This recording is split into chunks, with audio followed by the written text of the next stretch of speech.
앞뒤 좌우 옆에 계신 분들과 인사 먼저 나누겠습니다. 오늘 밤에도 뵙게 돼서 반갑습니다. 다시 한번 인사 한번 나눕니다. 참 좋은 밤입니다. 누구와 함께 하느냐에 따라서 그 밤이 달라지고요. 그 시간이 달라지고 그 공간이 달라집니다.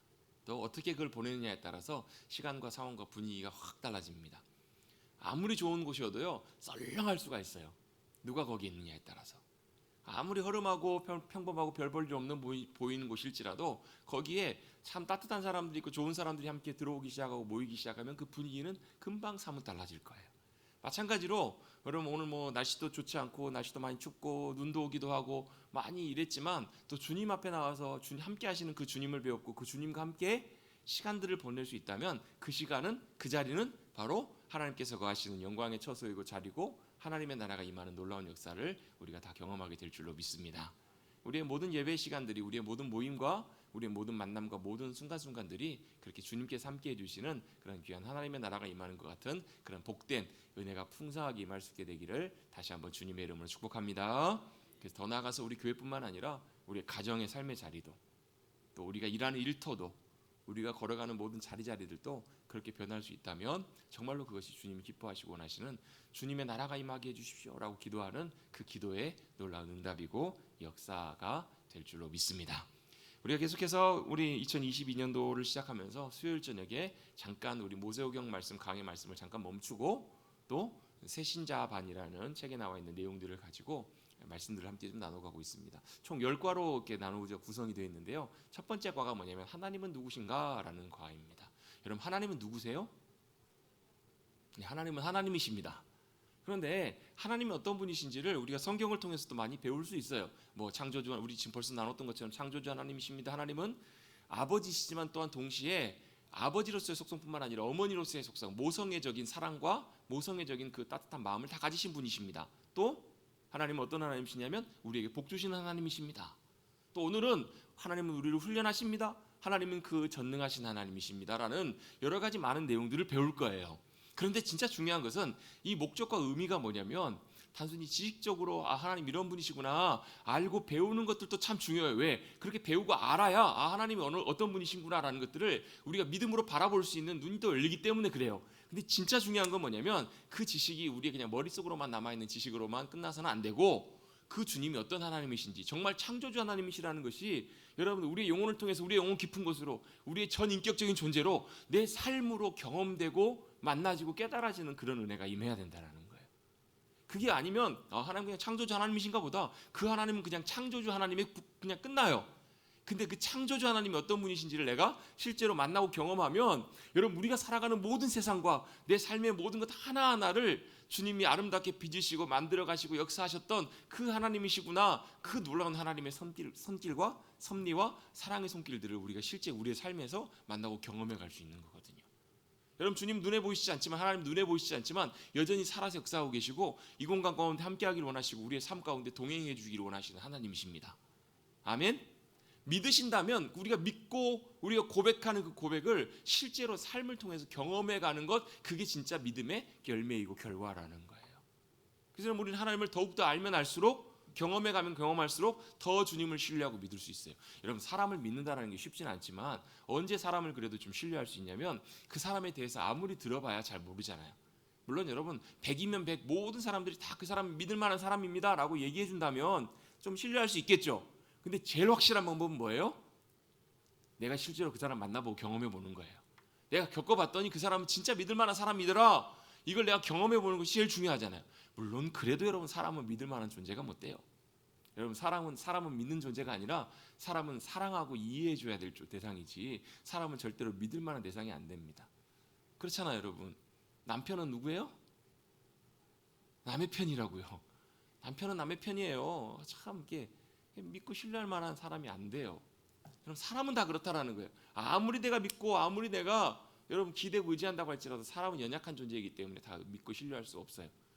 반대로 누구는요? 하나님은 믿고 신뢰하고 의지할 수 있는 유일한 분이시라는 거예요. 그 분을 우리가 만나고 경험해가는 것들이 참 중요해요. 그래서 여러분 우리가 지난 시간 함께 나눴던 것처럼 창조주 하나님이십니다. 하나님은 모든 천지 만물을 창조하신 하나님이십니다. 또 하나님은 모성애도 가지시는 하나님이십니다. 또한 복 주시는 하나님이십니다. 오늘은 하나님께서 우리를 뭐 하시는가? 하나님은 훈련시키시는 하나님이십니다. 훈련하시는 하나님이십니다. 그리고 전능하신 하나님이신다라는 것들을 말씀들을 함께 좀 살펴보려고 합니다. 하나님은 우리를 사랑하시는 하나님이세요. 또 늘 복 주시길 원하시는 분이세요. 그러면 늘 복 주시는 분이시라면 늘 우리에게 좋은 것들로 주셔야 되잖아요. 그렇죠? 늘 좋은 것들, 귀한 것들, 이런 것들을 주셔야 되는데 항상 그렇지만은 않다라는 거예요. 오히려 더 우리를 사랑하시면 사랑하실수록 우리를 어떻게 하시는가? 더 훈련하시고 더 연단하신다라는 거예요. 아멘. 하나님께서 우리를 사랑하시는데 사랑하시면 늘 우리가 원하고 좋은 것들로만 채워주시는 것이 아니라 하나님께서 우리를 사랑하시기 때문에 오히려 우리를 더 연단하시고 더 훈련시키신다라는 거예요. 여러분, 이 대표적인 말씀 중에 하나가 히브리서 12장 말씀이에요. 히브리서 12장 말씀에 보면 너희가 뭘요? 너희를 온전케 하시는 하나님을 예수 그리스도를 바라보라. 한번 12장 한번 찾아보시죠. 12장 히브리서 12장 말씀 한번 살펴보겠습니다. 히브리서 12장 말씀 한번 넘어가 보겠습니다. 367쪽에 있습니다. 366쪽, 367쪽에 보시면 이게 이제 이 말씀이 11장의 믿음장하고도 연관이 되거든요. 믿음으로 살았던 수없이 많은 사람들, 선진들이 있었다라는 거예요. 근데 그들이 바로 증인이 되어서 수많은 우리 구름같이 둘러싼 허다한 믿음의 증인들이 있기 때문에 무거운 것과 얼매기 쉬운 모든 죄를 다 벗어버리고 인내로서 우리가 달려가야 될 믿음의 경주를 달려가자. 그러면서 믿음의 주여 또 온전케 하시는 예수님을 바라보자. 그 앞에 있는 기쁨을 위하여 십자가를 참으사 부끄러움을 개의치 아니하시고 그 모든 것들을 감당하셨다. 그래서 우리에게 그분이 바로 우리의 믿음의 주요 우리를 온전케 하시는 주님이 되어 주셨다라고 이제 처음에 말씀을 이렇게 시작을 합니다. 그러면서 너희가 피곤하여 낙심치 않기 위하여 죄인들이 이같이 자기에게 거역한 일을 참으신 일을 생각하라. 주님이 다 우리를 참아주시고 용납해 주셨다라고 설명을 하고 있어요. 히브리서 기자가. 왜 우리가 용서해 줘야 돼요? 왜 우리가 참아줘야 돼요? 주님이 먼저 그렇게 하셨으니까. 끊임없이 저와 여러분을 용납해 주시고 용서해 주시는 1만 달란트 빚진 자가 100데나리온 빚진 자를 가만두지 않잖아요. 그죠? 그걸 보면서 왜 왕이 분노해요? 그 사람이 탕감받은 용서받은 그 빚은 헤아릴 수 없는, 그거 비교할 수 없을 만큼 어마어마한 은혜를 입은 자, 용서를 받은 자인데 그건 생각지도 않고 잊어버리고 자기에게 빚진 자만 생각한다라는 거예요. 여러분, 이 논리가 여러분 우리의 삶에도 그대로 똑같이 적용이 됩니다. 왜 용서가 안 돼요? 아까운 거예요. 그 사람이 나한테 한 게 얼만데, 어떤 건데, 내가 받아야 될 것이 얼만데 그걸 못 견디겠는 거예요. 근데 뭘 기억하라고요? 나 자신을 기억하라고요. 나를 용납해 주시고 용서해 주시는 한없는 이해와 사랑으로 우리를 끊임없이 용서해 주시고 그래도 늘 배반하고 늘 주님 마음 아프시게 하고 떠나도 다시 돌아오면 언제든지 기다려 주시고 용납해 주시고 안아주시는 우리 아버지와 같은, 우리를 사랑하시는 하나님 아버지, 그분이 나를 용서해 주시고 용납해 주신 걸 생각해 본다면, 주님이 그것을 위해서 십자가 지시고 그 모든 일을 걸어가신 것들을 생각해 본다면 우리가 용서를 하지 않을 이유가 하나도 없다라는 거예요. 베드로가 가서 묻잖아요. 예수님, 제가 형제를 7번까지 용서합니까? 이 7번 용서한다는 말씀은 그냥 용서해 주는 것이 아니라 똑같은 잘못을 7번까지 용서해 주는 거예요. 여러분, 한국 사람들은 몇 번까지 용서해요? 3번까지는 그래도 봐요. 아니요, 제가 볼 때는 성질이 급해갖고 2번까지는 용서해 줄 수 있을지 모르겠어요. 3번 되면 어떻게 돼요? 가만 안 둬요. 이 사람을 뭘로 보고, 이런 생각들이 들어요, 안 들어요? 이게 나를 무시해도 유분수지. 아니, 그렇게 한 번, 2번 봐주고 이해해줬으면 됐지. 똑같은 걸 갖고 3번 넘어가면요, 사실 사람이 참기가 힘들어요. 근데 몇 번까지요, 베드로는? 그 베드로 같은 다혈질적인 사람이 7번 한다는 것은 사실은 진짜로 대단한 일이거든요. 내가 예수님 그렇게까지 할까요? 그랬더니 예수님 뭐라고 말씀하세요? 70번씩 7번이라도 하라. 그 말은 무슨 얘기냐면 490번을 하라는 얘기가 아니라 실제로는 무한대로 용서하라는 거예요. 여러분, 무한대로 용서하십시다. 아멘 하신 분은 하십시오. 저는 안 했습니다. 그 쉽지가 않다니까 여러분. 정말 어려워요. 근데 뭘 기억하시면서요? 우리를 용납하시고 용서하시는 예수님을 바라보고 기억하고 우리도 똑같이 그렇게 용납하고 용서하는 주님의 자리에 가면 주님이 우리에게 주시는, 주님께서만 주실 수 있는 그런 기쁨과 평강을 우리 가운데 주신다라는 거예요. 그래서 낙심치 말라는 거예요. 그래서 그 길들을 믿음으로 걸어가라. 죄와 싸우되 피 흘리기까지 너희가 싸우지 않고 있는데 너희가 그렇게 담대하게 싸우라. 5절입니다. 5절 말씀해 보시면 너희가 잊어버린 것이 있는데 뭘 잊어버렸다라고 말씀하냐면, 내 아들아, 주의 징계하심을 경히 여기지 말며 그의 꾸지람을 받을 때에 낙심하지 말라. 6절은 같이 한번 읽어봅니다. 시작.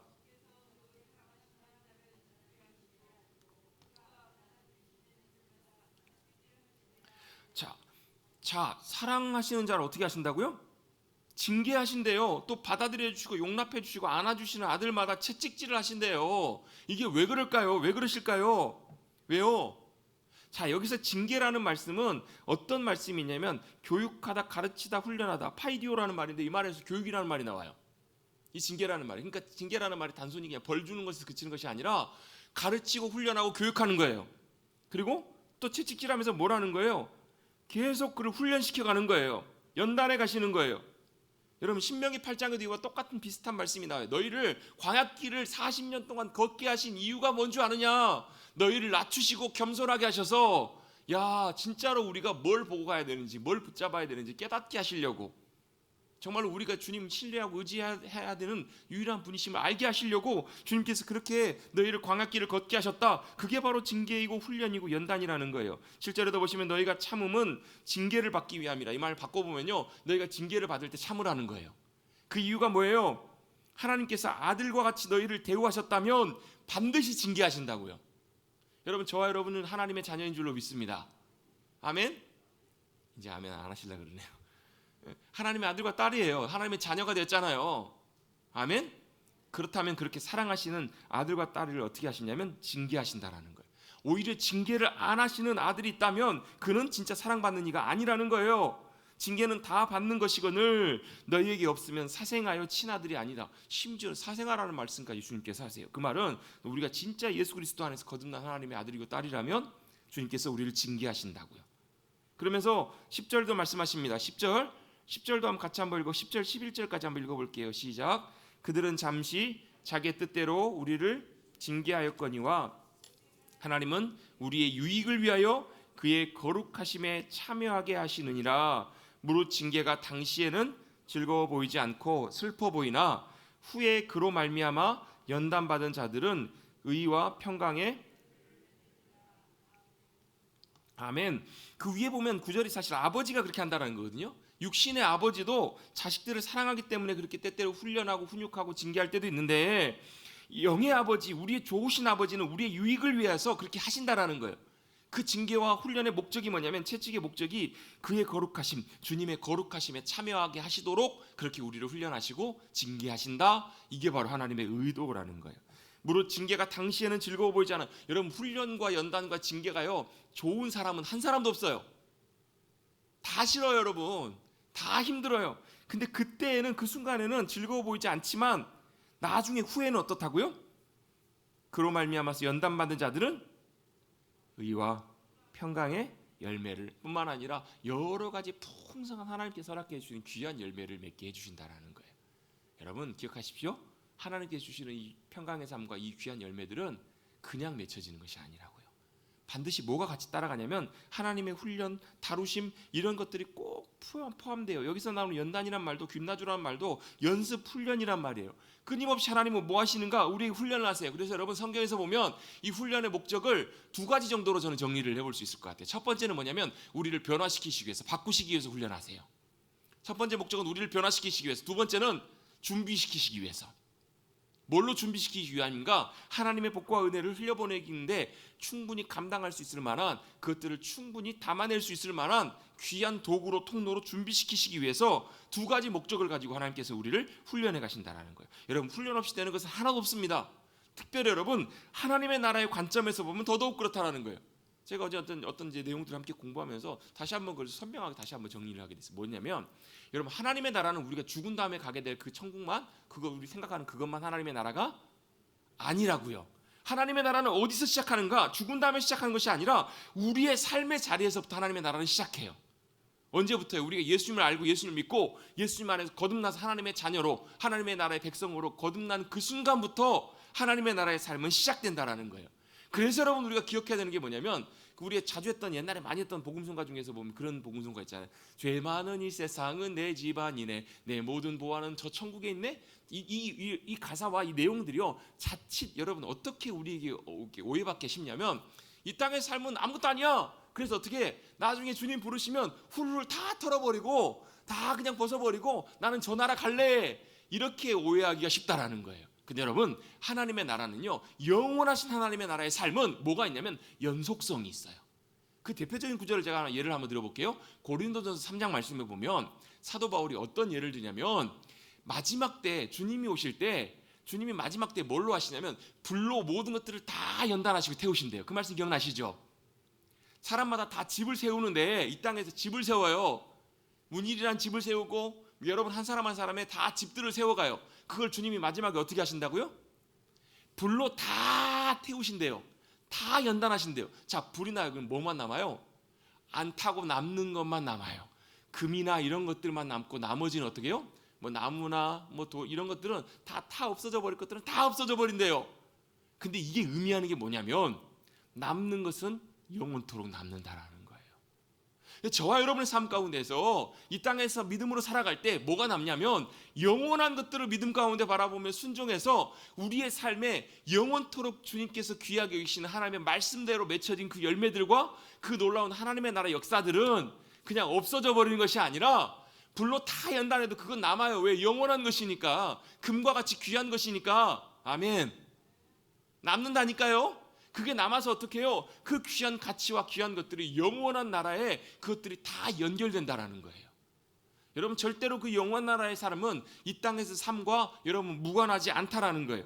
영원한 삶은 여전히 남아있어요. 그래서 여러분 우리의 삶이 주님 앞에 섰을 때 여러분 영원한 것들로 귀하게 남아있는다면 여러분 마찬가지로 그 나라에서도 영원한 풍성한 기쁨의 삶들을 더 귀하게 누리며 나누며 살아가게 될 줄로 믿습니다. 그래서 이 땅에서는 뭐 하는 거예요? 그 영원한 나라의 삶을 이 땅에서 미리 맛보고 경험하고 준비하며 채워가며 이 땅에서 그 나라를 세우며 살아가는 삶이 저 영원한 나라에서도 참으로 영광스럽고 복된 삶을 풍성하게 누릴 수 있다는 거예요. 그래서 여러분 중요한 게 뭐예요? 이 땅에서 여러분 그 하나님의 나라의 귀한 삶의 모습들로 여러분 잘 세워져가고 갖춰가고 변화되어가는 것들이 너무너무 중요하다는 거예요. 하나님은 그 목적과 이유를 위해서 뭐 하신다고요? 우리를 훈련하신다고요. 훈련이 때때로는 쉽지 않아요. 근데 그 훈련의 과정들을 통해서 우리가 뭘요? 훈련의 과정들을 잘 통과하고 변화되어 가기 시작하면 거기에 뭐가요? 하나님의 나라의 놀라운 열매와 풍성한 것들이 맺혀지게 되는 거예요. 그게 우리의 믿음의 신앙생활이에요. 그게 바로 교회 생활이에요. 그게 바로 믿음으로 살아가는 귀한 삶이에요. 그게 여러분 얼마나 쉽지 않아요? 여러분 우리 작은 공동체 안에서도요 하나님의 나라의 삶을 살아가기가 얼마나 어려운지 몰라요. 내 이웃을 내 몸과 같이 사랑하라. 안 돼요 여러분. 내 원수까지도 사랑하라. 이 말씀은 여러분 둘째 치고라도 내 이웃을 내 몸처럼 사랑하는 거예요. 여러분 그거 되세요? 그거 되세요 여러분? 안 된다니까요. 요만한 것 하나도 이해 못해요 여러분.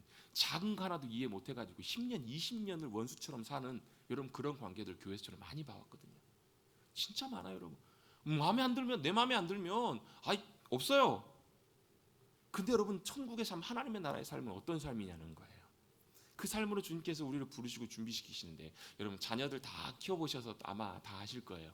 자녀들 키울 때 제일 부모로서 마음이 잘 좋지 않은 것 중에 하나가 뭐냐면 자식들끼리 서로 싸우는 거. 저도 어렸을 때 무지하게 많이 싸웠거든요. 엄청나게 많이 싸웠거든요. 지금 뭐 물론 잘 지냅니다. 제 동생하고 참 잘 지내는데 그때는 여러분 뭐가 그렇게 아무튼 참 싫은지 마음에 안 드는지 얼마나 많이 싸웠는지 몰라요.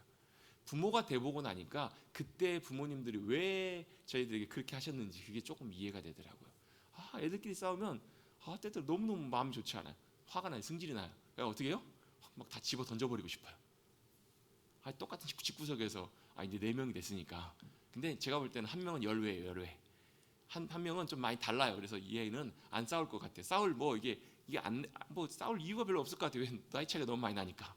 막내는 빼놓고 이 셋은 얼마나 많이 그냥 잘 지냈다가 또 얼마나 많이 또 티격태격하고 얼마나 많이 찢고 볶고 싸우는지 이해는 하지만 부모로서 바라볼 때 가정에서 형제자매끼리 동기간에 또 가족 안에서 여러분 할 수만 있다면 더 잘 지낼 수 있으면 좋겠다. 사랑 안에 잘 지낼 수 있으면 좋겠다. 그런 기대와 마음이 부모의 마음인 것처럼 하나님께서도 마찬가지로 여러분 하나님 나라 갔는데 우리 나중에 이제 하나님 나라에 완성이 돼가지고 하나님 나라에 들어갔는데 그때 하나님 나라 가가지고 자 여기 대한민국 국민들 모이세요. 물론 그때도 몰라요. 각 성경의 말씀대로 보면 각 나라와 족속과 방언대로 다 이렇게 그들이 모인다는 걸 봤을 때는 민족과 백성들이 다 그냥 뭐 동양 사람들 서양 사람들 이렇게 모일 것 같기는 해요. 근데 모여서 뭐예요? 그때 인종차별 뭐 서로 뭐 계파 간의 갈등 이런 것이 있는 것이 아니고 그때는 다 뭐예요? 그리스도 안에서 하나님의 한 영 안에서 주님 안에서 하나 되어서 다 주님을 기쁨으로 높이고 경배하고 그 안에서 하나 되는 그 역사가 일어날 거예요. 그게 주님이 이루실 역사니까. 근데 그걸 뭐 하자고요? 그걸 우리가 살아가는 이 땅에서 이 삶 가운데 나타나게 하는 것, 그게 진짜 하나님께서 기뻐하시는 귀한 열매라는 거예요. 천국의 생활 것들을 우리가 함께 이 땅에서. 그래서 여러분 그게 쉽지가 않다니까. 여러분 정말 쉽지 않아요. 여러분 그런 훈련들, 그런 과정들을 통해서 여러분 어떻게 해요? 우리가 뭐 해야 된다고요? 하나님의 귀한 자녀의 모습들로 조금씩 변해가야 된다고요. 그래서 더 어려운 거예요. 그래서 더 쉽지 않은 거예요. 여러분 지금의 우리의 나라에, 우리 지금 땅에 살아가는 삶이 너무너무 중요한데 왜 훈련이 필요하냐면요, 그게 잘 안 되기 때문에 훈련이 필요한 거예요. 안 바뀌어요. 안 변해요. 여러분 과거의 내 옛 자아의 모습들이 여전히 남아있어요. 여러분 그리스도인이 됐다고 해서 여러분 천사처럼 다 변화되면 참 좋을 것 같은데 여러분 아무런 변화도 없어요. 여러분 예수님 믿고 여러분 우리의 영적인 신분이 변화됐다고 해서 여러분 우리 실제 삶이 변화되는 건 거의 없어요. 여러분 그럼 뭐 해야 되는 거예요? 이제는 뭐 하는 거예요? 훈련해 가는 거예요. 그 과정들을 통해서 훈련해 가는 거예요. 내 본성적인 삶이 너무너무 강해요. 여러분 내 자아가 너무너무 강해요. 그래서 하나님께서 뭐 하세요? 그 자아를 죽이시는 거예요. 훈련은요, 그 옛 모습을, 내 자아를 죽이시고 그것들을 통해서 내 모습을 벗겨가는 거예요. 그래서 뭐 하도록? 예수 그리스도로 옷 입을 수 있도록 주님의 모습으로, 형상으로 닮아가고 변화되는 거예요. 여러분 절대 불가능해요. 여러분 뱀이 허물 벗는 거 보신 적 있으시죠? 실제로는 못 보셨어도 뱀 허물 벗은 그 허물들을 보셨죠? 왜 허물을 벗어요? 뱀이 허물을 안 벗으면 죽어요. 변해가야 되는데 점진적으로 변해가는 것이 아니기, 성장해가는 것이 아니기 때문에 뱀은 어쩔 수 없이 커가기 위해, 자라가기 위해서는 허물을 벗고 나와야 돼요. 마찬가지로 우리 영적인 모습들도 끊임없이 여러분 우리 옛 자아의 모습들, 우리의 성품, 성향, 말, 태도 이런 것들이 하나씩 변해가는 그런 과정들, 벗어가는 그런 과정들이 있어야 우리 안에 진짜 나타나야 될 주님의 모습과 그런 모습들, 귀한 주님을 닮아가는 모습들이 임하게 되는 줄로 믿습니다.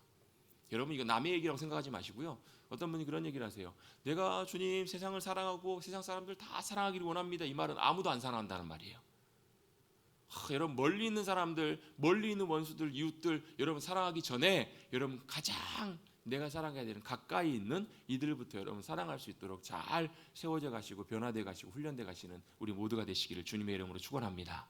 그래서 여러분 훈련의 과정의 목적은 뭔가? 여러분 우리 생각과 마음과 우리 속에 있는 것들로부터 우리의 태도와 가치관과 우리의 모든 삶의 모든 것들을 철저하게 주님께서 바꿔가시고 훈련해 가시는, 그 여러분 하루아침에 되는 것이 아니기 때문에 그래요.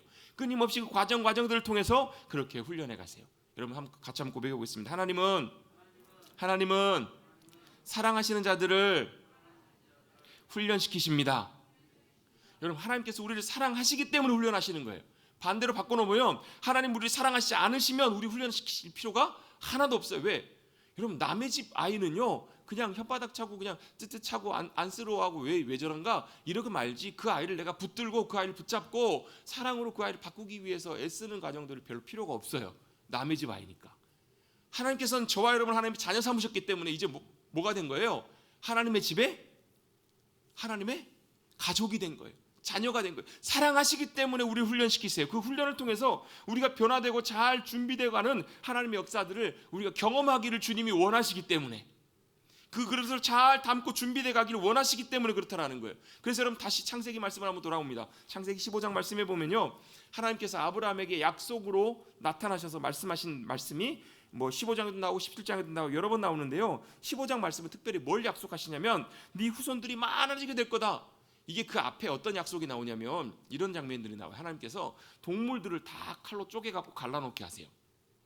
그 당시에 이제 고대에 언약을 맺는, 조약을 맺을 때 했던 일들인데, 이건 언제 했었냐면 예를 들면 강대국이 있고 약소국이 있어요. 또 주신이 있고 주인이 있고 군주가 있고 신하가 있어요. 이때 누가 하는 거냐면 강대국 앞에 약소국이 와가지고 왕이시여, 대단한 왕이시여, 우리를 긍휼히 여기시고 우리를 불쌍히 여기셔서 우리와 약조를 좀 맺어주십시오. 그러면 우리가 잘하겠습니다. 우리가 명령 어기지 않고 세금도 잘 바치고 잘하겠습니다. 이 맹세를 누가 하는 거냐면 이 약소국 이 왕이, 또 이 신하가 주군에게 약속을 맺는데 동물을 쪼개놓고 그 알을 지나가는 거예요.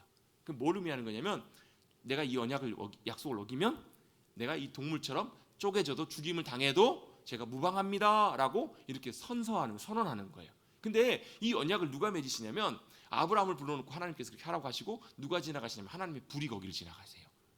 아니 아브라함이 해야 되잖아요, 그 언약을.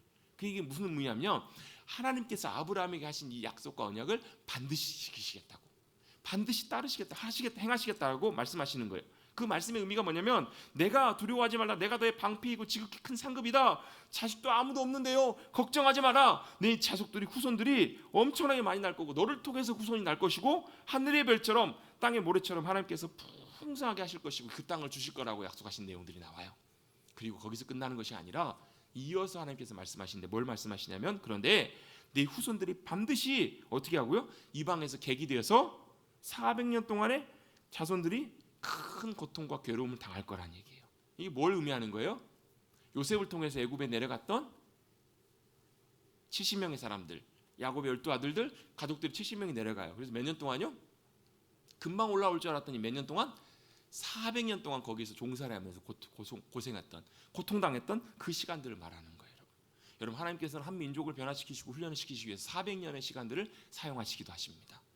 하나님께서 때때로 하나님의 사람들을 준비시키시고 훈련시키시기 위해서 그 과정을 반드시 통해서 훈련시키시기 위해서 많은 시간들을 소용하세요. 여러분 성경에 나와 있는 하나님의 사람들 찾아보시면요 단 한 사람도 예외 없이 이 훈련의 과정들을 그냥 없이 하나님의 사람들로 준비된 사람은 단 한 사람도 없었어요. 모세요? 몇 년이요? 80년 하나님께서 그렇게 훈련시키십니다. 80년 하나님께서 훈련시키신다니까 놀라지도 않으시네요. 내 일이 아니기를 원하시는. 여러분 다윗은 어떻게 해요? 다윗은 하나님께서 30이 넘을 때까지 여러분 어린 시절부터 여러분 혹독하게 하나님께서 그를 훈련시키세요. 사울왕이 그를 죽이려고, 여러분 누가 여러분 죽이려고 쫓아오는데 그 사람이 여러분 왕이라고 생각해 보세요. 요즘도 보면 여러분 그 권력이 옛날만큼 그런 못하지만 옛날에는 여러분 막 군사 독재 시대 때는 여러분 사람 하나 그냥 없애버리는 것 여러분 진짜 일도 아니었잖아요. 역사를 보면 그런 여러분 안타까운 역사가 우리나라 역사에 있잖아요. 보면 여러분 그 대단한 권력 안에 있어도요, 권력 막 높은 자리, 가장 높은 자리에 있어도 대통령 말 한마디면 그냥 쥐도 새도 모르게 없어져 버리잖아요, 여러분. 그리고 싹 그것도 다 그냥 아무 일 없었다는 듯이 그냥 그런 일들이 여러분 얼마나 많았어요. 하물며 여러분 그 당시 왕정 시대 왕이 다윗 잡으려고 하면 여러분 못 잡겠냐고, 여러분 없애기 쉽겠냐고, 여러분. 늘 어쩌면 다윗은 하루도 빠짐없이 여러분 그 생명의 위협 가운데 시간들을 보냈어야만 했을 거예요. 여러분 그렇게 시간들을 보내면 여러분 견디시겠어요? 못 견디시겠어요? 예?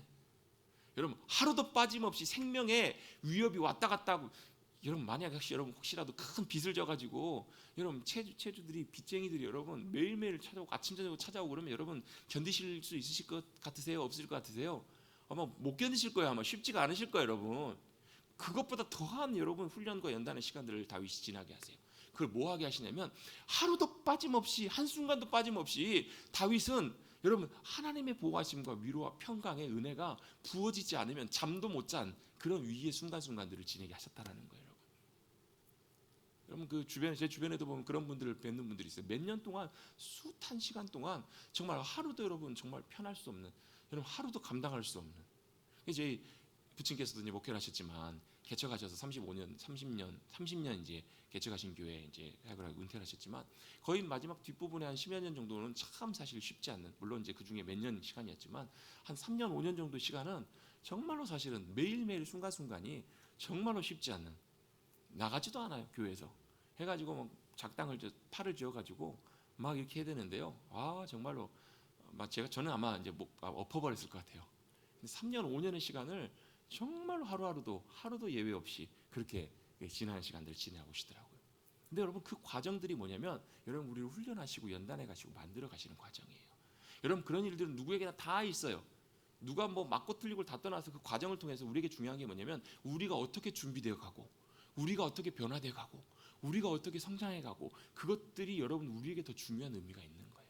여러분 하나님께서는 단 하나의 어떤 것도 여러분 그냥 허투루 우리에게 지나게 하시는 것이 없어요.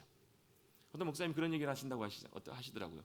누군가가 나를 너무너무 힘들게 하는 사람이 있어요. 그러면 어떻게 생각한다고? 아 하나님께서 나에게 훈련 조교를 보내셨구나. 여러분 그 사람을 피하면 그 사람이 없어지면 괜찮을 것 같은데요, 그 사람이 사라지면 또 하나님께서 어떻게 해요? 반드시 또 다른 사람을 보내시거나 다른 일들로 상황들로 인도해 가신다는 거예요. 왜요? 하나님께서 뭐 하시기 때문에, 나를 지금 힘들게 하시는 것이 아니라 나를 뭐 하시기 때문에 훈련하고 계신다라는 거예요. 나를 다루시고 만들어 가세요. 다윗은 어떻게 해요? 여러분 그렇게 여러분 하나님께 훈련의 시간들이 끝날 때까지 하루도 예외 없이 여러분 쉽지 않은 인생의 시간들을 보냈을 거예요. 근데 그 순간순간마다 뭘요? 하나님께서 그의 마음속에 평강을 주시고 은혜를 주세요. 그래서 시편의 말씀들을 읽다 보면 처음에는 하나님 앞에 원망하는 시편의 내용들이 너무 많아요. 하나님 저 원수들을 좀 어떻게 좀 해주십시오. 나는 아무 잘못도 한 것도 없는데 나를 왜 억울하게 나를 죽이려고 하고 나를 막 올무로 나를 무너뜨리려고 하고 나를 왜 이렇게 힘들게 합니까 하나님. 도저히 견딜 수가 없습니다. 때때로 울기도 하고 때때로 부르짖기도 하고 탄식하기도 하는데요. 시편의 마지막 뒤에 부분에 보면 희한하게도요, 정말 놀랍게도 뭘로 끝나는 장면들이 너무너무 많냐면 내가 여호와 하나님으로 인하여 감사하리로다. 내가 하나님 그분의 이름을 높이며 찬양하리로다. 내가 새벽을 깨우겠습니다. 내가 모든 만민 중에 나팔을 불고 비파를 가지고 와서 연주하면서 주님의 이름을 찬양하며 높여드리길 원합니다. 그 순간에 그가 뭘 경험했는 줄 아세요? 그 다루심과 훈련의 과정 속에서 그를 만들어 가시고 함께 하시고 생명싸게 안에 보호하시고 지키시는 하나님의 손길을 다윗이 경험한 거예요. 여러분 힘든 일을 만날 때마다, 힘든 상황을 만날 때마다, 나를 너무나 어렵게 만드는 그런 사람들을 만날 때마다 여러분 제일 먼저 여러분 뭘 기억하시라고? 하나님께서 이 일들을 통해서 나에게 뭘 하기를 원하시는가? 나를 훈련하시고 다루어 가시는 그런 과정들이라면 여러분 그 상황들을 회피하려고만 하지 마시고 그 상황 속에서 뭘요? 나를 훈련하시고 가시고 변화시키시고 만들어 가시는 그런 귀한 주님의 인도하심과 역사하심과 섭리를 바라보고 경험할 수 있는 저와 여러분 되시기를 주님의 이름으로 축원합니다. 그러면 그 훈련이요 저와 여러분에게 얼마나 유익하고 귀한 것들인지 몰라요. 여러분 우리는 좋은 거 주시면 감사할 것 같은데 좋은 거 주시면 우리의 영혼이 해이해져요. 우리의 일들이 잘 열려지고 가면요 감사하고 찬양할 것 같은데 감사와 찬양은 금방이에요. 근데 언제 하는 찬양과 감사가 진짜냐면 우리가 훈련과 연단과 다루심 속에서 그 주님의 놀라운 사랑의 손길과 역사심의 손길을 경험하게 되면 그때 고백하는 찬양과 고백이 얼마나 귀한 고백인지 몰라요. 다윗은 심지어는요 막 아비멜렉 다른 나라 왕 앞에 가가지고요 막 미친 체 하면서 침 질질 흘리면서 막 벽을 긁고 와요. 여러분 생각해 보세요. 막 미친놈 행세까지 해야 될 그런 상황 속에 놓이면 여러분 자존감과 마음이 어떠시겠냐고. 여러분 다윗은 살기 위해서 여러분 그것까지 갔다가 살아남기 위해서 미친놈처럼 막 이렇게 침 흘리면서 했었어요. 그거 여러분 쉽지 않거든요 여러분. 근데요 그 과정을 통해서 하나님께서 그를 훈련시키시고 연단시키셨어요. 바울? 그냥 그렇게 바울이 되지 않았어요. 요셉? 말해 뭐예요 여러분. 요셉 얼마나 여러분 그의 하나님의 꿈을 이루기 위해서 하나님께서 얼마나 그를 훈련시키시고 그 훈련의 과정을 지나게 하셨는지. 단 한 사람도 여러분 하나님의 사람들은 그 훈련의 과정들을 지나지 않은 사람들이 없다라는 걸 기억하시고 하나님의 훈련 가운데 주님의 훈련이 우리 가운데 찾아왔을 때 여러분 감사함으로 그 훈련들을 잘 은혜 가운데 통과하실 수 있는 저와 여러분 되시기를 주님의 이름으로 축복합니다. 아멘. 이 책을 쓰셨던 그 목사님이 본인 경험을 얘기를 하세요. 본인이 대학을 졸업하기 전에 4학년 겨울에 이제 취업이 돼서 취직을 했는데 외국계 회사에 취직을 해가지고 무역 업무를 담당하는데 자신을 책임지는 상사가 자기 책임자가 유대인이었다는 거예요. 외국인.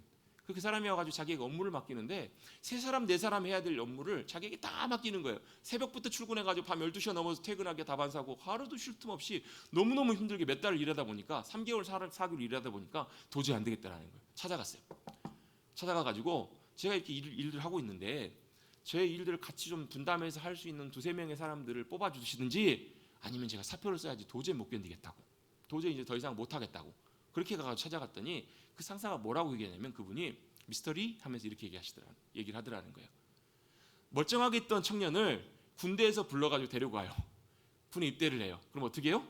옷도 다 갈아입히고 철모를 씌우고 무거운 총을 들게 하고 군장을 메고 수통을 차고 이렇게 하면서 뛰어보라고 하면 처음에는 별로 뛰는 사람이 별로 없다라는 거예요.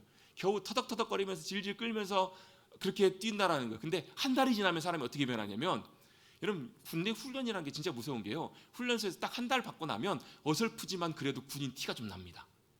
걸어가는 것부터 해가지고 잠자는 거 입는 거 생활하는 게 여러분 한 달만 훈련소에 딱 지나도요. 여러분 어느 정도 조금은 군인 티가 나게 변해요. 근데요 한 6개월 정도 지나면 한 달 정도 지나면 잘 뛰어다니는데 6개월 정도 지나면 그 무게가 가볍게 느껴질 만큼 아무렇지도 않게 느껴진다라는 거예요. 근데 그렇게 6개월 동안 훈련했던 사람을 한 달 동안 쉬게 하면 또 어떻게 되냐면 언제 그랬냐는 듯이 다시 뛰라 그러면 못 뛰게 된다라는 거예요. 그러면서 하는 얘기가 이거라는 거예요. 나는 미스터리가 그냥 단순한 사병 군인이 아니라 장군이 되기를 원한다고. 장군이 되기 위해서는 그냥 일반인들처럼 그렇게 훈련하고 준비되는 것이 아니라 남들보다 좀 쉽지 않고 그런 과정들이 있어야 되고, 그렇게 본인이 몇몇 사람들의 일을 다 감당할 수 있을 만큼이 되면 나중에 그런 사람들을 밑에 부하로 뒀을 때, 부하 직원으로 뒀을 때 능히 잘 감당하며 그들을 잘 통치할 수 있는, 할 수 있는 그런 귀한 사람이 될 거라고. 나도 그 과정들을 지났기 때문에 나도 미스터리에게 이렇게 지시하고 이렇게 할 수 있다고 그 얘기를 하는데, 그 목사님이 더 이상 할 말이 없더라는 거예요. 조용히 나왔는데, 그러고 나서 한 1년 넘게 그 과정들을 엄청나게 혹독한 과정들을 지나고 나니까 나중에는 한 3명 정도 해야 될 일을 4명, 5명 직원을 뽑아서 그 일들을 다 맡겨주더라는 거예요. 근데 그 과정들을 지나고 나니까 나중에 드는 생각이 뭐냐면, 어떤 어려운 일을 만나도 낙심하지 않고 별로 그 일들에 대한 두려움이 안 생기더라는 거예요. 저도 군생활을 뭐 이렇게 힘들게 한 것도 아니고, 저는 뭐 군생활을 참 저도 좀 겨우겨우 이렇게 마쳤는데, 훈련소 마칠 때 하고 제대할 때, 전역할 때 그런 마음이 들더라고요. 무슨 일을 만나도 다 할 수 있겠다라는 자신감이 생기더라고요. 딱 2주간 지나고 나니까 다시 다 이렇게 흐물흐물해지지만, 여러분 훈련이 주는 유익이 뭐예요? 여러분 그 어려움과 훈련의 시간들이 지나고 나면 어떻게 돼요? 더 강해진다라는 거예요. 더 변화된다라는 거예요. 더 잘 감당할 수 있는 그런 준비들이 된다라는 거예요. 원숭이를 그렇게 훈련시킨다고 해요. 원숭이가 새끼를 얼마나 극진히 사랑하는지, 원숭이 보시면 새끼들을 다 어디다 메고 다녀요? 목에다 메고 다녀요. 목에다 메고 다 등에다 등쳐 메고 다니잖아요. 근데 어느 정도 새끼가 딱 자라고 나면 그렇게 한다고 합니다. 새끼를 데리고 와가지고 땅에다 내려놓고 이렇게 몸으로 누른 다음에 짓이긴대요. 등을 막 짓이고 때리고 등을 막 괴롭게 한다는 거예요. 새끼는 죽겠다고 난리를 친대요. 아니 왜 멀쩡하게 그렇게 그토록 사랑한다는 엄마가 왜 자기를 그렇게 때리고 힘들게 하고 막 이러는지, 소리를 지르고 막 이렇게 한다는 거예요. 근데 그게 이유가 있는데, 왜 그러냐면 나무를 제일 잘 타는 동물이 누구예요? 원숭이잖아요. 원숭이가 나무를 제일 잘 타는데, 나무를 잘 타기 위해서 제일 중요한 게 등뼈가 튼튼해야 된대요. 등이 튼튼해야 나무를 잘 타고 올라가는데 굉장히 중요하기 때문에 어미가 뭐 하는 거예요? 새끼의 등뼈를 단단하게 하기 위해서 땅에다 지니기고 계속 이렇게 연달아게 한다는 거예요. 사랑하기 때문에 그렇게 한다는 거예요. 여러분, 저와 여러분 하나님께서 사랑하시기 때문에 뭐 하신다고요? 훈련하신다고요. 여러분 저는 오늘 이 자리에 계신 분들만 이 말씀을 듣기가 좀 그래요. 사실 이 자리에 이 말씀들을 좀 들어야 될 분들이 계세요. 왜요? 너무 이 훈련들이 힘들기 때문에 때때로 어떤 분들은요, 이 훈련을 포기하거나 이 자리를 피해버리신 분들도 있어요. 여러분 기억하십시오. 저는 참 한편으로 보면 감사한 게 그거예요. 뭐냐면, 하나님께서 머릿돌 교회를 그래도 보고 계시는구나, 사랑하시는구나. 그걸 뭘 보고 하냐면요, 하나님께서 훈련의 자리로 인도하시는 분들이 많으세요. 그런 분들이 계세요. 하나님께서 우리 교회 성도님들을 하나님께서 훈련해 가시는구나. 여러분, 그 훈련은 단순한 성경 공부만이 아니고요, 무슨 양육 과정 마치는 것이 훈련이 아니라, 진짜 훈련은 뭐냐면 우리의 삶을 통한 훈련이에요. 자, 한편으로 보면 좀 안타까운 분들도 계세요. 그 자리에 너무 힘들어서 그 자리를 떠나시거나 그 자리를 피하시는 분들도 계시거든요. 하나님께서 사랑하시면 그 훈련의 자리를 다시 오게 하시거나, 아니면 다른 자리 피해도 가도 요나처럼 하나님께서 그 자리에 또 그런 훈련들을 또 예비해 놓고 계시기 때문에, 아예 여러분 피하려는 생각들이 드시면 좀 더 인내하시면 참고 기다려 보십시오. 어차피 피하면 또 시작해야 되거든요. 그게 하나님의 훈련의 목적이기 때문에, 그만큼 사랑하시기 때문에. 여러분 독수리 훈련시키시는 것도 많이 들어보셔서 아실 거예요. 독수리가 어느 정도 이제 좀 새끼에서 조금 자라고 나면 그 새끼를 어떻게 해요? 그냥 절벽에서 떨어뜨려 버리잖아요. 그러면 새끼가 어떻게 해요? 아이고 어미가 나 죽인다 그러면서 어떻게 해요? 날갯짓도 못하니까 어떻게 해요? 그냥 떨어져요. 근데요, 새끼가 떨어지기 직전에 독수리는 어떻게 해요? 쑥 날라와가지고 채 올려가요. 몇 번을 시간을 반복하고 계속 반복하다 보면 어느 순간에 자기가 살기 위해서 새끼가 날개질을 시작한다라는 거예요. 그 훈련의 과정들을 지켜야 독수리가 왕이 되는 거예요. 새의 왕이 되는 거예요. 얼마나 여러분 독수리가 강해요. 그 과정을 지났기 때문에. 어떤 분이 이런 얘기를 해요. 그럼 참새는 그렇게 하면 안 되나요? 참새도 그렇게 하면 되겠죠. 근데 문제는 뭐냐면, 참새는 독수리처럼 새끼가 떨어질 때 그렇게 정확하게 받을 만한 그런 능력이 없다고. 그래서 안 된다는 거예요. 여러분, 하나님은 우리를 훈련시키시는 하나님이신데요, 우리를 어떻게 해요? 떨어지기 직전에 하나님께서 우리를 안전하게 올리실 수 있는 그런 완전한 하나님이세요. 그런 전능하신 하나님이시라는 거예요. 그래서 뭐하라고? 훈련을 두려워하지 마시라고요. 하나님은 우리에게 피할 길을 내실 수도 있고요, 때때로 우리가 감당할 시험만 주시고 훈련만 주시고 그 상황 순간순간들을 지나게 하시면서 정확하게 우리가 떨어지기 직전에 하나님께서 어떻게 해요? 독수리가 새끼를 낳아 오른 것이 정확하게 우리를 받아 올리실 수 있는 전능하신 하나님이시기 때문에, 여러분 훈련의 과정을 너무 두려워하거나 힘들어하지 마십시오. 때때로 너무 감당할 수 없을 때는 하나님께서 우리에게 은혜로 채우시고 인도하시기도 하십니다. 그 훈련의 과정도 주님께서 함께 하시는 과정이시기 때문에 그래요. 여러분 어려운 상황이나 고난이나 여러분 문제의 상황 속에 처해 있으시다면 여러분 하나님께서 우리를 훈련하고 계신다는 것을 믿으시길 바랍니다. 하나님께서 저와 여러분의 삶을 만들어 가시는 거예요. 문제가 생길 때마다 하나님께서 우리를 훈련하시고 연단하시는구나. 여러분 그 피하시면 안 돼요. 여러분 그게 없다면 우리가 하나님의 자녀가 아닌다라는 거예요. 여러분 그래서 어떤 분이 이렇게 기도문을 써놨다고 해요. 쉬운 삶을 위해서 기도하지 말라. 오히려 강한 사람이 되도록 기도하라. 여러분 하나님의 훈련을 통해서 우리를 변화시키시고 우리를 온전하게 더욱더 강하게 온전하게 만들어 가시는 주님이심을 꼭 기억하시기를 간절히 주님의 이름으로 축원합니다. 그래서 여러분 예레미야 12장에도 그렇게 말씀하세요. 예레미야가 하나님 앞에 탄식해요. 하나님 너무 힘들어요. 그랬더니 하나님께서 뭐라고 그러시냐면 야 네가 사람과 그렇게 하는 것도 힘든데 말과는 어떻게 경주할래? 네가 평지를 걸으면서도 그렇게 힘들어하면 요단의 창이라는 요단이 강물이 막 넘쳐날 때는 어떻게 그걸 감당하려고 할래? 그 의도가 뭐예요? 하나님께서 그 어려운 시간들을 통해서 예레미야를 어떻게 해요? 더 강하게, 더 온전하게 하나님의 도구로 온전하게 세워가시기 위해서 그렇게 훈련하고 계신다라는 거예요. 여러분 저와 여러분도 그렇게 잘 훈련되시고 연단되셔서 준비되셔서 주님의 귀한 은혜와 복을 흘려보는데 조금도 부족함이 없는 잘 준비된 하나님의 나라의 귀한 백성들이 되시기를 주님의 이름으로 축복합니다. 한 농부가요 기도했대요. 하나님 올해는 하나님 태풍도 풍랑도 말고요 폭우도 말고요 하나님 적절할 때 필요할 때 적절한 비만 좋은 날씨만 허락해 주십시오.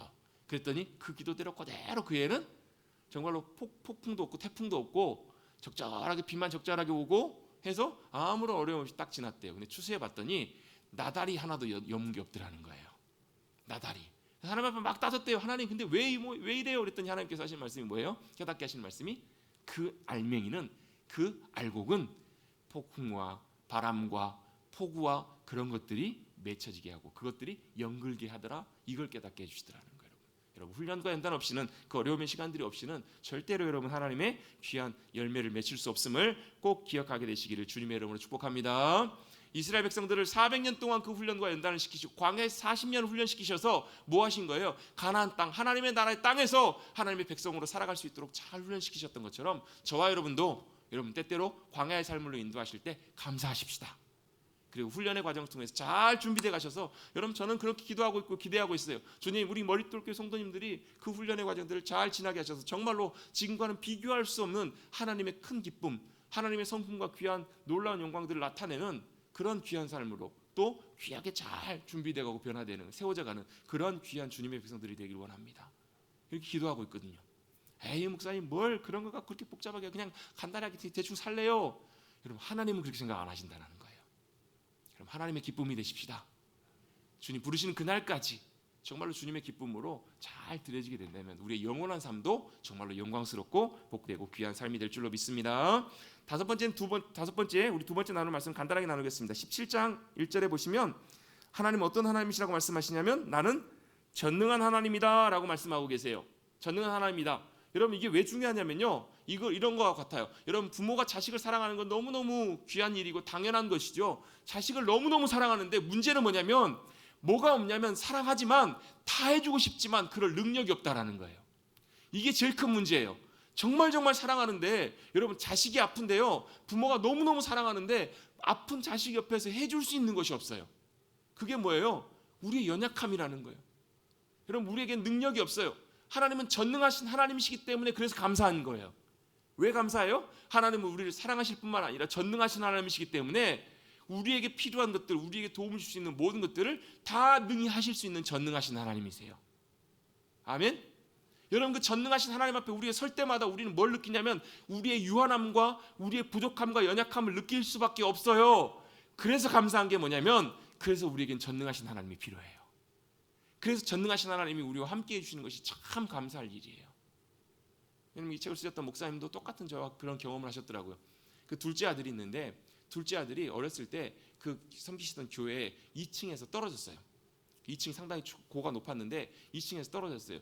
그 둘째 아들이 누구냐면 그 셋째 아들이 그 작년에 그 가수 유명했던 그 프로그램에 나와가지고 유명했던 그 30호 가수라고 그 가수고, 둘째 아들이 누구냐면 그 유튜버인데 굉장히 유명한 천재 유튜버라고 TV에 자주 나오는 유명한 유튜버예요. 근데 그 친구가 어렸을 때 자칫 잘못해서 2층에서 떨어져가지고 죽을 뻔한 거예요. 근데 감사하게 생명에는 지장이 없는데 여기 턱이 다 쪼개지고 턱이 골절이 생기고 여기가 다 깨지고 그래가지고 출혈이 굉장히 심해서 급하게 응급실을 갔는데, 문제가 뭐냐면 여기를 빨리 이제 지혈을 하고 꼬매야 되는데 뇌를 다쳤을지 모르기 때문에 시간이 경과해야 이제 뇌를 할 수 있고, 마취를 할 수가 없는, 마취를 자칫 뇌가 다쳤는데 하다 보면 못 깨어날 수 있기 때문에. 저도 어렸을 때 5살 때 똑같이 그런 경험한 적이 있거든요. 여기가 터졌는데 병원에 응급실에, 잠깐 그때 주일날 저녁인가 그랬던 것 같아요. 응급실에 찾아갔더니 옆에 있는 아저씨는 마취하고 발가락 꼬매는데 편안하게 누워서 수술을 받는데, 저는 여기 다쳐갖고 머리에 가깝다고 마취를 안 해주는 거예요. 그래가지고 여기 한 7바늘인가 9바늘인가 10바늘인가 꼬맸는데, 와, 그때 어린 마음에 정말로 어머니 잡고 계시고 아버지는 그때 교회에 계셨던 것 같아요. 기억에, 예배 때문에. 그리고 막 간호사가 붙들고 하는데 얼마나 소리를 많이 질렀는지, 나를 놔달라고. 근데 목사님 아들도 똑같이 이제 막 여기를 꼬매야 되니까, 많이 꼬매야 되니까 칭칭칭 감고 남자 몇 명이서 붙잡고 꼼짝 못하게 딱 붙잡고, 목사님은 발을 붙잡고 의사가 꼬매기 시작하는데, 생사를 꼬매는데 특히 이런데 얼마나 아파요, 여러분. 바늘로 이렇게 꼬매는데 아이가 막 소리를 지르면서 아빠 나 좀 꺼내줘, 아빠 나 좀 꺼내줘 이렇게 소리를 지르는데, 아빠로서 할 수 있는 게 아무것도 없더라는 거예요. 아빠로서 아들을 위해서 해줄 수 있는 것이 아무도 없더라는 거예요. 그러면서 할 수 있는 유일한 말이 조금만 참아, 곧 끝날 거야, 끝나면 괜찮을 거야, 이 말밖에 할 수 있는 것이 없더라고요. 얼마나 여러분 인간으로서 여러분 무능하고 부족한지 여러분 그걸 평상시에는 잘 모르고 살아가잖아요. 평상시에 우리 잘 모르고 살아갈 때가 많거든요. 왜요? 나름대로 우리 할 수 있는 것들 하고 살아가니까, 나름대로 하니까 뭐 걸어 다니는데 문제 없고. 근데 언제 알아요? 걷는데 불편함이 생기면 그렇고 걷는 것도 이렇게 보통 일이 아니구나. 우리가 그냥 먹고 싶은 거 먹고 잘 자고 여러분 건강하게 지내는 그것도, 여러분 그게 별 아무것도 아닌 것처럼 보이지만 그게 정말로 대단한 것이구나. 언제 알아요? 그 결핍됐을 때 알아요. 근데 우리는 그걸 언제 알아요? 하나님 앞에 나가보면 알아요. 전능하신 하나님 앞에서 우리가 여러분 얼마나 아무것도 아닌 존재인지, 우리가 얼마나 연약한 존재인지를 알게 된다고요. 근데 진짜 감사한 건 뭐예요? 그 하나님은 전능하신 하나님이시라는 거예요. 우리 하나님 아버지는 전능하신 하나님 아버지가 우리에게 얼마나 귀하고 복된 의미라는 것을 몰라요. 여러분 더 귀한 것이 뭔지 아세요? 여러분 죄인으로 변할 가능성이 없는 저와 여러분을 하나님의 자녀 삼아 주셨어요. 그것처럼 여러분 위대한 전능하신 하나님의 능력이 없어요. 이 목사님도 예전에는 참 모태신앙이지만 방탕한 삶을 사셨거든요. 근데 그분이 나중에 주님 다시 새롭게 만나고 변화되어서 신학교를 가고 나중에 사람들 만났을 때 다른 사람들 다 놀랬대요. 아니 네가 어떻게, 네가 술을 끊으리라고는 상상도 못했다고. 그 목사님도 모태신앙으로 자랐기 때문에 하루에 2갑씩 담배를 피면서 하루에 40개 피씩 필 때마다 마음으로 심적으로 얼마나 고민하고 갈등했겠어요.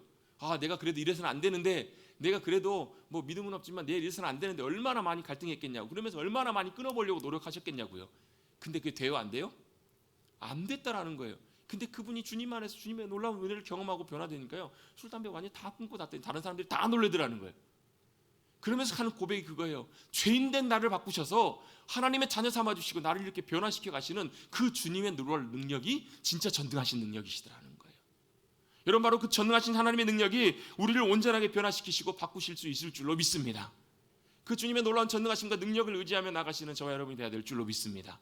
그리고 그 전능하신 주님의 능력이 우리의 뒤에서 우리와 함께 하시면서 역사해 주시는 우리의 든든한 백이 되어 주십니다. 그 든든한 백이 되어 주시기 때문에 여러분 우리가 담대하게 나갈 수 있는 거예요. 여러분 종이 한 장은요 그냥 뚫으면 다 뚫려요. 근데요 종이를 어디다 붙여놓으면요, 강철에다가 콘크리트에다 딱 붙여놓으면요 여러분 그 절대 뚫지 못해요. 왜요? 그 뒤에 든든한, 감당할 수 없는 든든한 것들이 막고 있기 때문에.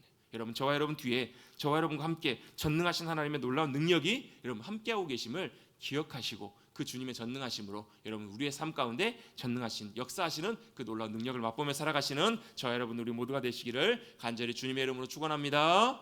뿐만 아니라 우리가 그 전능하신 하나님의 능력의 통로가 되어서, 우리가 파이프가 되어서 우리를 통해서 전능하신 하나님의 능력이 흘러갈 수 있도록 이런 믿음 가운데 또 우리의 삶을 드리며 나가시는 저와 여러분 우리 모두가 되시기를 간절히 주님의 이름으로 축복합니다.